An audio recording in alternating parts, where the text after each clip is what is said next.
I know for some of you it might be hard to put yourself in a prisoner's shoes, because you might see most of them as violent criminals.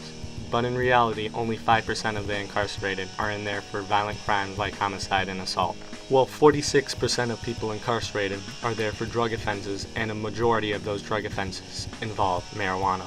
One thing that's wrong with our justice system is that there's an extremely large number of people that are incarcerated that show signs of some type of mental problem, which is around 60%. Also, 15 through 20% of the incarcerated have a psychotic disorder. If you have a psychotic disorder like the ones listed and are sent to jail, you are 3 times more likely to get injured in a fight since admission. This alone shows you the justice system is broken when they are sending people with serious psychotic illnesses to abusive environments that won't be able to rehabilitate them and give them the mental health they need. It's very possible that it could gradually decrease their mental state over time. The U.S. makes up 22% of the world's prison population. The U.S. has so many prisoners that we have almost the same amount of people in incarceration as Jamaica has people. In fact, there was a 700% increase in prison population in the U.S. since 1970, which is why it is so difficult for people in prison to get the help they need, especially the prisoners who have mental disorders. The thing about the justice system in the U.S. is that we use a punishment philosophy in our prisons rather than a rehabilitation philosophy. The difference between the two is that with the punishment philosophy, the goal is to send the convicted into such a harsh, unbearable environment, which is supposed to make them not want to return. The rehabilitation philosophy is how it sounds. The idea is to rehabilitate and prepare them for their eventual release back into society. Rehabilitation offers therapy, group counseling, and recreational facilities, and many other programs that are made to fix the problems that prisoners have, which Norway has been able to master. This shows in their incarceration rates. For every 100,000 people, 75 are incarcerated in Norway, whereas in the United States, for every 100,000 people, 707 are incarcerated.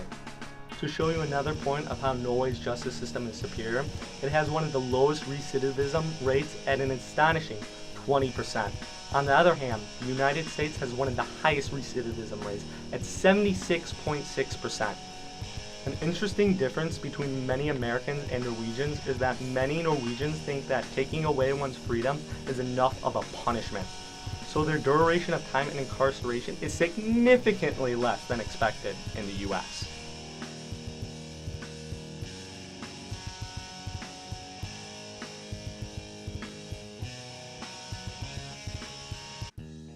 After comparing Norway and the United States and their different philosophies about incarceration, it is clear to see that the US's method is not working. To explain more about repeat offenders without treatment, there is an 82% chance they will eventually return to prison.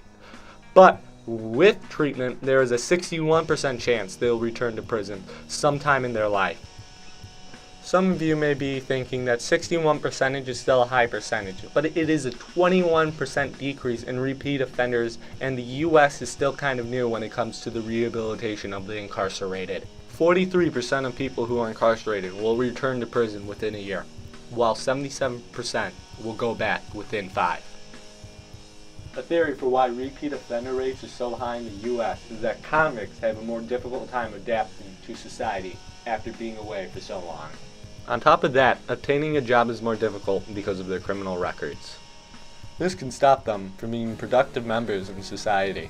It could ultimately lead them back into their original criminal tendencies. This time it can be even worse than before because the US has a punishment-based system. So some of the minor offenders have transformed into resentful people that have been hardened by the system and have created connections with their fellow inmates. This time it can be even worse than before because the U.S. has a punishment-based system, so some of the minor offenders have transformed into resentful people that have been hardened by the system and have created connections with their fellow inmates. People with mental disorders should be sent to hospitals. We shouldn't have to worry about minor offenders turning into hardened criminals. The U.S. shouldn't make up 22% of the world's prison population. The U.S. shouldn't have an 82% repeat offender rate. These are just a couple of examples of why the U.S. justice system is broken, and it needs immediate repair. These points only scratch the surface of the problems with our justice system. We recommend you educate yourselves on this topic because it affects America and its citizens as a whole.